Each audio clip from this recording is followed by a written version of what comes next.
नमस्कार साथियों, दिव्यम क्लासेस सीकर में आपका स्वागत है। सरल ब्याज की अपनी क्लास चल रही थी जिस पर अपन 5 उदाहरणों का अभ्यास कर चुके हैं। आज हम उदाहरण नंबर 6 पर डिस्कस करेंगे। देखिए किस प्रकार का ये उदाहरण है। कितने प्रतिशत वार्षिक ब्याज की दर से, कितने प्रतिशत, प्रतिशत आने का मतलब हो गया कि वह दर होगी। देखिए वार्षिक ब्याज की दर, ये देखिए वार्षिक ब्याज की दर, यानी कि इस क्वेश्चन के अंदर हमें आर ज्ञात करना है, रेट ज्ञात करनी है कि वह कितनी है, दर ज्ञात करनी है। कोई धन 5 वर्ष में दुगना हो जाएगा। आपको टी दिया गया है, यानी कि टाइम दिया गया है 5 वर्ष, और आपको कोई धन दिया गया है वो आपको पता नहीं है, इसलिए आप इसको मान सकते हैं कि वह धन कितना होगा। देखो जब भी आपको धन दिया गया नहीं है तो आप उसको अक्स रुपया मान लीजिए। दुगुना हो जाता है, वो कितना हो जाता है, 2 गुना, तो अक्स का 2 गुना 2 अक्स हो गया। इसका मतलब ये क्या है, ये मिश्र धन हो गया है, यानी कि इसमें ब्याज की राशि शामिल हो गई है। इसमें कौन कौन है, मूलधन है, इसको मैं थोड़ा शॉर्ट में लिख दूं, इसमें मूलधन है प्लस आपका सिंपल इंटरेस्ट ब्याज शामिल है। अब देखो आपको मिश्र धन मिल गया, मूलधन मिल गया, तो आपको एसआई भी मिल सकता है। अब देखिए यहां से एसआई क्या हो गया, मिश्र धन है, इस पी को आप इधर हस्तांतरित कर दीजिए, तो मिश्र धन को आप ऐसे लिखते हैं अमाउंट, ठीक है। इसमें से पी माइनस हो जाएगा, मिश्र धन कितना है 2x है और मूलधन कितना है x है, तो आपको कितना मिल गया यहाँ पर, x रुपया ब्याज का मिल गया। तो एसआई कितना है, x रुपया हो गया यहाँ पर। अब आपको ज्ञात क्या करना है, देखिए जो सिंपल इंटरेस्ट का फॉर्मूला होता है वो पीटीआर बटा 100 होता है। आपको ऐसा ही मिल गया x रुपया, पी आपने मान लिया x रुपया, टी आपको 5 वर्ष दिया गया, तो एक चीज ही तो नहीं दी गई है, और वो है r, और r आपको इस सवाल में ज्ञात करना है। तो r ज्ञात करने के लिए आप क्या करेंगे, इन राशियों को हस्तांतरित कर देंगे, तो ऐसा ही गुणा 100 बट्टा पी गुणा टी। देखिए एसआई के सूत्र से मैंने ये आपको अन्य तीनों सूत्र ज्ञात करने बताए थे, मूलधन के, समय के और दर के। जो भी राशि आपको ज्ञात करनी है उसको इस पक्ष में रहने दीजिए, बाकी को आप हस्तांतरित कर दीजिए। और पीटीआर होता है, ऐसा ही होता है, तो आर ज्ञात करना होता है तो पीटी का भाग लग जाएगा, पी ज्ञात करना होता है तो आरटी का भाग लग जाएगा, टी ज्ञात करना होता है तो पीआर का भाग लग जाएगा। इस तरीके से ये सवाल अपने को देखना है। तो देखिए ऐसा ही कितना दिया गया है, x रुपया गुणा 100 यहां पर दिया गया है, और p कितना दिया गया है x रुपया, t कितना दिया गया है 5 वर्ष। इसमें से आप काट दीजिए, ये 5 का भाग लगाइए, 5 दूनी 10, एक शून्य है यानी कि 20 बच गया, 5 का भाग 100 में 20 बार गया, तो आपको r कितना मिल गया 20%, यानी कि उस व्यक्ति ने जो धन x रुपया अपन ने माना है उस धन पर 20% की दर से किराया वसूल किया है। और जो 20% की दर है वो क्या है, आपकी दर हो गई है।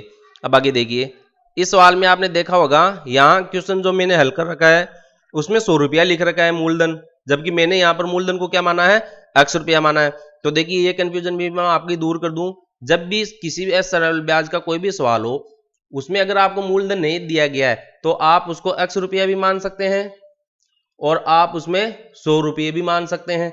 अब देखिए x रुपये मानकर तो मैंने आपको सवाल को हल करके बता दिया, अब 100 रुपये मानकर भी मैं सवाल को हल करके बता देता हूं। अपने को r ज्ञात करना है, सूत्र है आपका ऐसा ही गुणा 100 बटा मूलधन गुणा समय।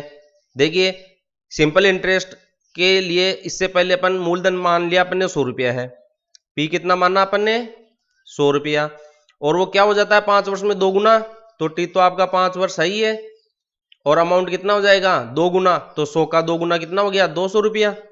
तो अब आपको ब्याज मिल सकता है, मूल मिश्र धन में से मूलधन घटा दीजिए, 200 में से 100 घटा देंगे तो 100 मिल जाएगा। देखिएगा अब ये मान आप यहां पर पुट कीजिए इसके अंदर, ऐसा ही कितना है 100 रुपया और 100 सूत्र में है, बटा मूलधन कितना माना 100, समय कितना है 5, तो 100 से 100 कट गया, 5 का भाग लगाएंगे 100 में 20 बार जाएगा।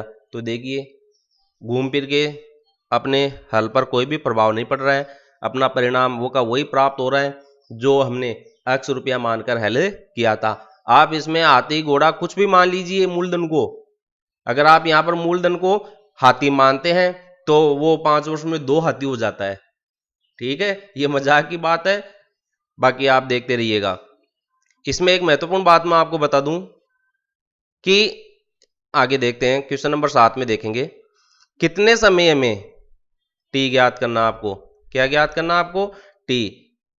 प्रतिशत दे रखा है, इसका मतलब आर दे रखा है, तो ये दर आपको 10% दी गई है। कोई धन की बात कर रहा है, अब आप यहां पर स्वतंत्र है, कोई धन आप x रुपया भी मान सकते हैं, कोई धन आप 100 रुपया भी मान सकते हैं। हल करके मैंने बता दिया, इसके हल पर कोई भी प्रभाव नहीं पड़ेगा।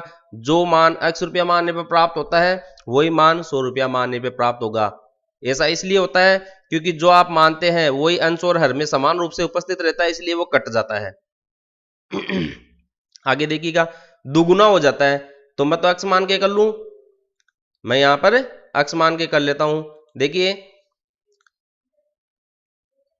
P कितना मान लिया अपने, x रुपये। समय अपने को ज्ञात करना है, धन दुगुना हो जाता है, यानी कि मिश्र धन आपका कितना हो गया 2x, तो ऐसा ही कितना हो जाएगा मिश्र धन माइनस मूलधन, तो 2x में से x कम हो जाएगा, तो x रुपया आपका ब्याज का हो गया है। अब टी का सूत्र क्या है, ऐसा ही गुणा 100, पीटीआर में से टी इधर चला गया तो इधर कौन बच गया, आरपी या पीआर बच गया।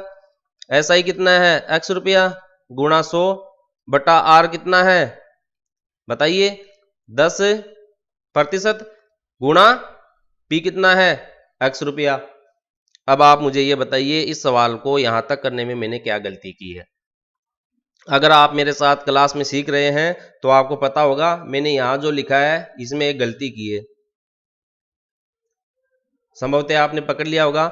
देखिए दर जो होती है वो प्रतिशत में दी जाती है, और अपना जो भी सूत्र है पीटीआर बटा 100, एसआई का जो सूत्र होता है पीटीआर बटा 100, तो ये जो बट्टा में 100 आ रहा है वो दर का ही है, प्रतिशत का ही है। अपन इसको ऐसे भी लिख सकते हैं पीटीआर प्रतिशत। दर जो है प्रतिशत में दी हुई रहती है, और अगर प्रतिशत का सिंबल अपन यहां नहीं लगाते हैं तो प्रतिशत का मतलब 1/100 होता है, इसलिए ये पीटीआर में क्या होता है बट्टा में 100 आ जाता है। आर का मतलब आर गुणा प्रतिशत का मतलब 1/100, और एक को आप इससे गुणा करो तो वो पीटीआर ही रहेगा आपका। तो ये जो 100 है वो यहां पर पहले से ही उपस्थित है इसमें, इसलिए यहां प्रतिशत का सिंबल आपको नहीं लगाना है। याद रहे, ये ऐसी गड़बड़ बहुत होती है जिस कारण अपना आता हुआ सवाल परीक्षा में गलत हो जाता है। इसलिए अगर इस सूत्र में 100 दिया गया है तो आपको दर प्रतिशत में नहीं लिखनी है।